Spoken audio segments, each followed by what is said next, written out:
guys, it's Cassie. Welcome to my channel if you're new. Welcome back if you're a seasoned subscriber. Today I'm going to be giving you tips when using an Instagram personal shopper, what to expect, what's the process, pricing, everything you've wanted to know but been too scared to ask.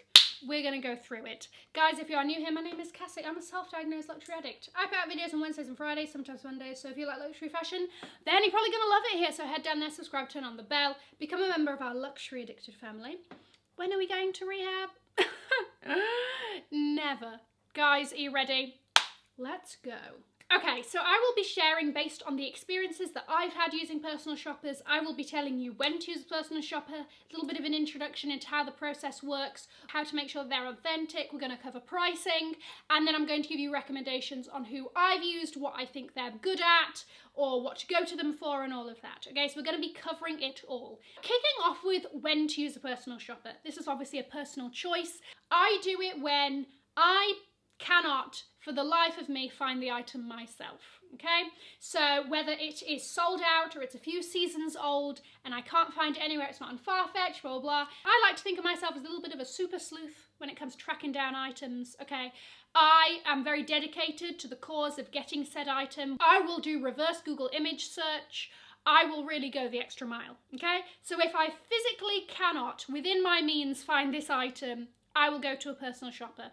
It's also extremely useful during times like these when the shops aren't open and there's no online store. So for something like Chanel, or if you're in a country where a brand doesn't have an online store for your country or whatever, then I think they're really useful for that too. Special location pieces. Sometimes brands will do certain colours or certain pieces that will only be released in certain areas of the world. And if you don't live there, you don't know anyone there, it's kind of difficult. And the other thing is that some of these personal shoppers, and I will go into it more in the end, it doesn't always have to be luxury. It can just be hard to get pieces. Yeezys, Kim Kardashian's Skims collection, which always sells out, Pangaea, stuff like that. Some of these personal shoppers are also able to get for you. Now we get into the process of how to use, how to approach, what to expect. Whatever the item is, slide in the DMs there. Go ahead and slide yourself right in, okay? Hi, I'm looking for this item. Give at least the name, a picture of the item, and the size if there's a size, stuff like that. Definitely tell them where you're located, because some personal shoppers, if they can locate the item in your country or closer to your country, then you don't get as ridiculous customs charges as if they're getting it from somewhere far-flung or somewhere absolutely nowhere near you. So definitely state that as well. The other thing is ask for a price. I think that a lot of people are very scared about asking for prices and stuff like that. Look, you don't know how much it's going to cost, where they're going to source it from, and all of that. So just say, look, a standard thing I use is, hi, I was wondering if you could help me find X piece. I'm a size this, or I'm looking for size that.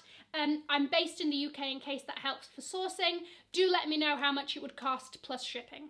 If you've decided that you're going to go ahead with the item and you want it and all of that and you're happy with the price, then ask for pictures of the item you'll be getting just to make sure that you're happy with it. Obviously with a lot of personal shoppers, you just can't return it if you're not happy with it. So ask for as many pictures as you want. At the end of the day, you're paying for it. You're entitled to see the actual product you'll be getting. Look, a big concern with using Instagram personal shoppers is to make sure that the item you're getting is real, okay? You don't want to be paying for the price of an item that ends up being fake. You know, this is everyone's worst nightmare. So, some of these personal shoppers, again, I'll talk about this at the end, are very, very reputable and have been featured in Vogue, and I have absolutely zero qualms that what I'm getting is authentic. But other ones might not be as well known. It might be a one-person job, whatever it is, you know? So this is what I personally do to make sure I'm comfortable and I feel that it's authentic is I will go into the tagged pictures tab on Instagram and I will look for other people that have bought from that personal shopper. I will then slide in that person's DMs and ask for their experience, any authenticity issues, blah, blah, blah, just to get a better idea. So that is a good way of doing it. But at the end of the day, you are still kind of like taking a risk if it's the first time you're using someone, but that is my little trick that I like to use. Let's talk about pricing. So the price of the actual item can end up depending on where they end up sourcing it.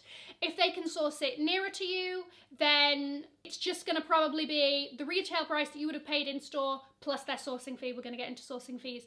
But if they're having to get it from somewhere else, they may have to incorporate customs. If they're getting it from a reseller, that might up the price, kind of thing again. So depending on the item and how hard the item is to get in general on a global scale, then that might influence the price. Then we get into the sourcing fee. So the sourcing fees are usually 10% of the price of the item. Then you have to remember shipping and customs, depending on where it's coming from. The payment method. I've used personal shoppers like a few times now. One personal shopper I have paid through PayPal, and the other personal shopper has like a payment portal with an e-invoice and everything else. You just enter your card details and pay as like a usual online transaction kind of thing. Bank transfer, I think if somebody is asking for bank transfer, that's a little bit, if you're 100% sure that this person is legit and you're going to get the item and it's real and all of that, then feel free. But personally, bank transfer is where I think it's a little bit shady. But at the pricing section is where you realise as to how much over retail you're willing to pay for it, basically. So again, that's why I only use personal shoppers for something I am obsessed with and cannot get for myself. And I don't mind paying a couple of £100 extra to have that item. Okay, so now I'm going to tell you who I use, what I think they're great for, little knickknacks of information. The first one is thread styling. Threads are as legit as they get. I actually found out about threads years ago because they were in like a Harper's Bazaar article or something, and they are authentic, they know what they're doing, they run a smooth ship. I use Sophie at Threads. I will put everyone who I use as details below. Sophie is brilliant and very patient, and I'm very impatient. I will pester her and she will still be as lovely and friendly and polite back. So they are very reputable. They are London based. So base that into your sourcing decisions. The other thing is that they will, or from my experience with Sophie, they will take returns. So if for some reason the size isn't right in a shoe or something like that, they will take it back. Do ask before, like if it's not right, can I send it back, just to make sure.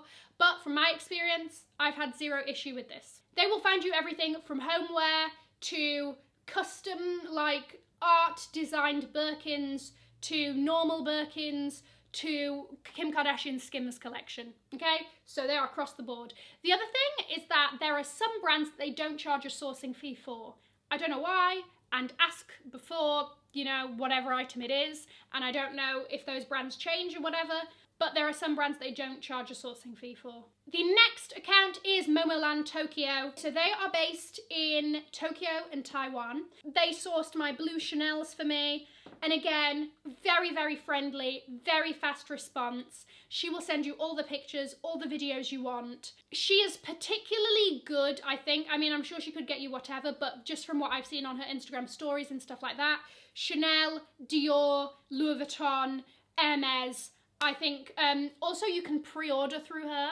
She's also fantastic. And again, zero issues with authenticity from her. Then we have an account that I actually haven't used yet, but I know has an incredible reputation and incredible feedback, and that is Gab Waller. She is like, celebrities use her, she knows what she's doing, she will source the most hard to find pieces for you and all of that. So she's based in Australia, very, very friendly. I've asked a couple of like queries through her for a couple of items. Some of them I managed to get elsewhere or whatever else, but all of my communications with her and her team has been really lovely, very friendly. Like, I would make inquiries to a few of these personal shoppers and see who can get back to me with, A, if they're even able to find the item. Some they just can't based on where they are. And who's giving me the best price, you know?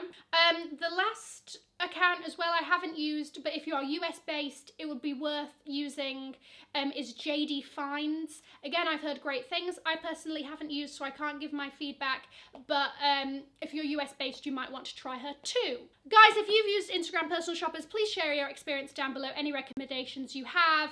I know it's a bit of a weird one because people never know if they can ask and all of that, so Let's all share our knowledge down below. Guys, I'm going to link to another video here in case you haven't already seen it and you're not quite sick of my face. Have an amazing morning, afternoon, or evening wherever you are, and I'll see you in my next video. Mwah! Bye, guys.